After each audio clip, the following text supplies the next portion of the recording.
Hi, everybody, and thanks for joining my good friend Julie Homrich and I.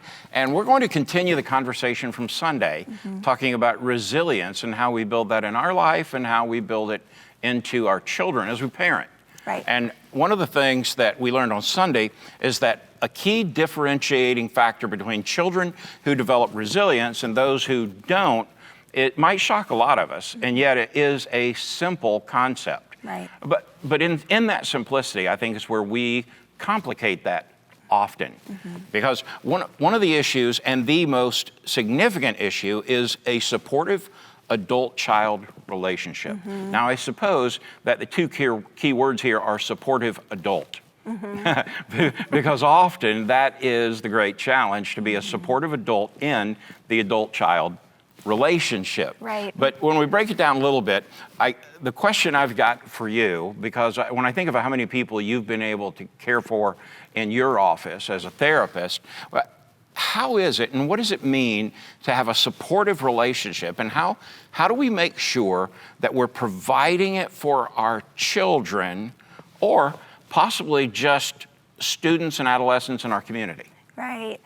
So at the core, children learn about their world and their place in it through trusting relationships with adults. And at the core of a supportive relationship is a trusting relationship. Yeah. So a lot of this is about trust. Well, how do we build trust? Trust is built in children and adults in a lot of ways when they have consistent responses from their primary caregivers. So in the therapy world, we call this attunement. Attunement. Attunement. It means being in tune with what your child needs. So attunement, though, and consistency are really, they're almost synonymous, aren't they? Well, we want to be able to be attuned to our children, and we want to strive for consistency in that. But as we'll talk about in a minute, we don't have to do it perfectly. We'll talk more about that in a minute. But this attunement comes through us, like you said, as the adults, being able to enter into the child's world for a moment, to really see what they need in that moment, and then respond by doing our best to meet that need. Wow, I love this concept that attunement doesn't have to be perfection. Right. And we see the process of attunement in a lot of different ways. Some examples are, for those of you who are moms, eventually over time you start to learn your baby's different cries, right? You hear a cry and you think, oh, that means they're hungry. Oh, that means they're tired. Oh, that means they're cranky. That means they need to be held. That is the process of becoming attuned to your child. And it's a really important piece, because what happens is when, as a parent, you're able to do that, the child learns that there's somebody that I can attach to that is consistent and that can meet my needs.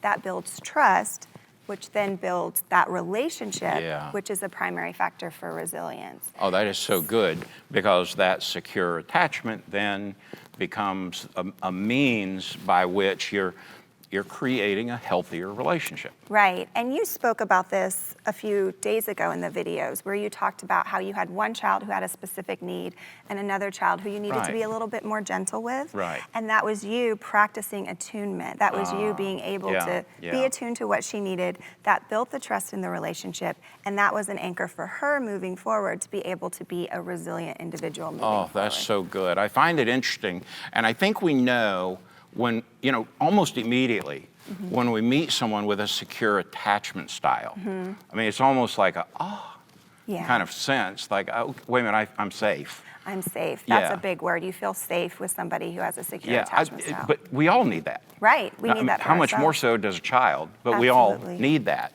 And so there are folks that I think we run across who can both give and receive love well. Right. And that is a sign of secure attachment. They have a strong sense of themselves, but they also know how to connect with other people. Oh, this kind of conversation makes me happy, because all of this is attainable. All of this is something that you can practice, you can achieve, and you can even, to some degree, become more knowledgeable and comfortable as you do this. So that's something that's developed as we work with our children. It's developed in childhood, but it's developed through a supportive adult-child relationship that we're talking about and learning about today. Right. And attachment styles, it's something that's kind of become a buzzword in social media, and there are actually 4 different attachment styles. And this is important for us to learn about because learning your attachment style can be very eye-opening. So for example, if you're someone who feels like you're constantly alternating between pushing people away or pulling them close, you might have an anxious attachment style. If you're afraid of abandonment, consistently feeling like everyone's gonna leave you, that's an attachment style. That's an insecure attachment style.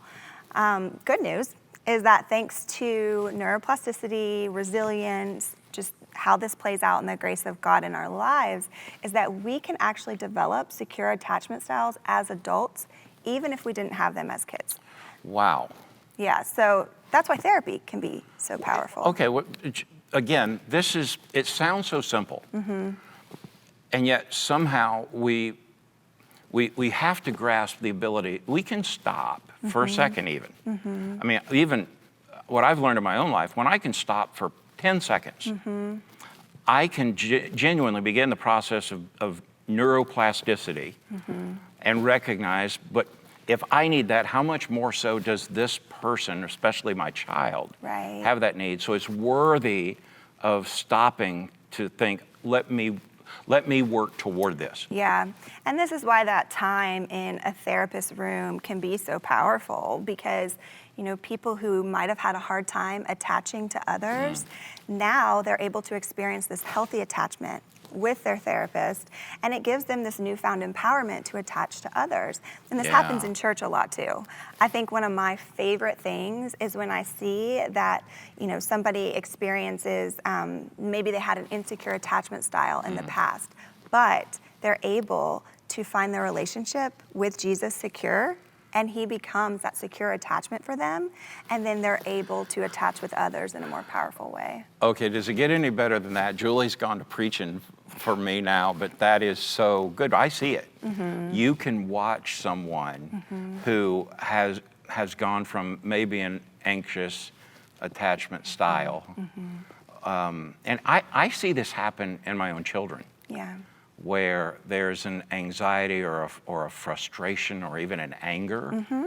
And even the simple process, I did this morning as a matter of fact, I sent to one of my girls one of the Soul Space podcasts where it was a meditation. And we had been having a chat about just how for whatever reason, she has this anxiety that she can't really pinpoint. Right. So this particular Soul Space talked specifically about just be still and know that he is God. Yeah. And then they worked backward in that. And it was like, say it with me slowly, be still and know that I am God. Yeah. Then it was be still and know. Right. And then it was be still. And then it was just be. Yeah. And I got the sweetest text back from her, which is, I mean, I think every daddy longs for this, especially with an adult child that just says, oh, thank you. That meant so much to me. And I thought, it took me 5 seconds to forward, you know, a meditation. So maybe there's a parent watching today and you want to know what are the 3 things that we can do to help develop secure attachments with our children. And so what would you tell that parent? Yeah, so number 1, it's important to learn about your own attachment style. So research shows that the biggest predictor of a child's attachment style is the parent's attachment style. So let's say if you have a hard time being vulnerable or connecting with others emotionally, and maybe you tend to check out, you might have what they call an avoidant attachment style. If you tend to feel chaos constantly in relationships, you don't ever feel that sense of peace. It might be anxious or disorganized attachment. So learning about your own attachment style and helping to heal any unhealthy attachment in your own life will be the biggest way to help your kids. That makes so much sense. Yeah. So another thing you can do is to start paying attention to your child's bids for connection and attachment. So our children will do that throughout the day. And if we're present and intentional, like we talked about the other day, we notice, hey, this is a bid for connection. They're trying to connect with me right now. And so that means kind of being a little bit less distracted, being a little more attentive. It also means sticking with it if you mess up. Yeah. And so I love to share this story because I think we all have those moments at the dinner table where we're wondering, what is going on in my child's world? Yeah, What are they yeah. thinking? What are they feeling? And a simple way we can do that is to use the words, we spoke about this a little bit, it seems like, okay? Yeah. Okay. I found this to be super powerful. I think you will too. So if for some chance you may have wandered for a second, come back. This is really worth it. Yeah, so a way that we can attach with our children, because some of us wonder, I don't know how to attach with them, is to connect with them and then make a hypothesis about what they're experiencing using the words seems like. So, for example, your child comes to the dinner table, they seem a little downtrodden. You could say to them, hey buddy, seems like you're kind of sad right now. Now, some of you are sitting there thinking, my child's gonna stomp their feet and say, no, I'm not sad right now, right? And that's great. Yeah. That's great news, because if we know what they're not, that gives us more information to help determine what they are feeling by a process of elimination. So we that's try good. again. Oh, sounds like maybe that was a little frustrating for you. No, it wasn't. I'm not, whatever, right? Well, then that gives us the opportunity to really connect with them and say, oh, seems like I can't just figure it out right now. I wonder how you are feeling, right? I love that. So it takes intentionality and time, but here's the deal. Every single time we make that effort, we're strengthening the relationship because they're feeling seen and heard and they're knowing that we're making an effort. I think that should be so powerful for a parent to hear that while you may feel like they're not giving you the feedback you desire, the simple efforting is actually strengthening the relationship. It teaches them that people care and they see them Yeah. and they want to know them Yeah. and they want to get to the bottom of whatever it is that they're feeling. So good.